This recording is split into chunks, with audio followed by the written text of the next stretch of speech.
Namaskar everyone. In this video, we'll learn freehand drawing and we will make parrot in a very easy manner.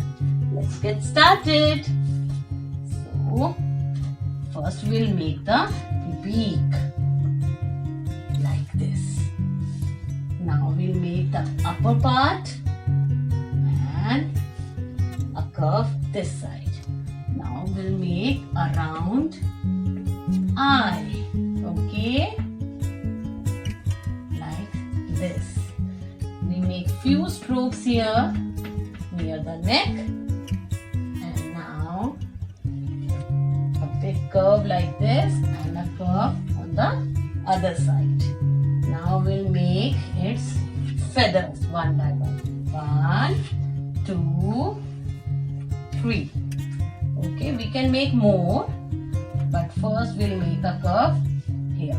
Okay, now we will make round strokes. Inner side also, right, and we can make a small one here also. Okay, and now we'll make the legs, right,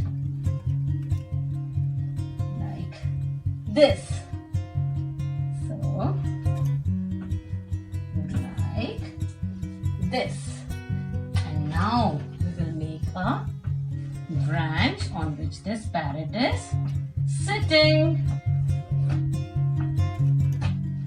Okay,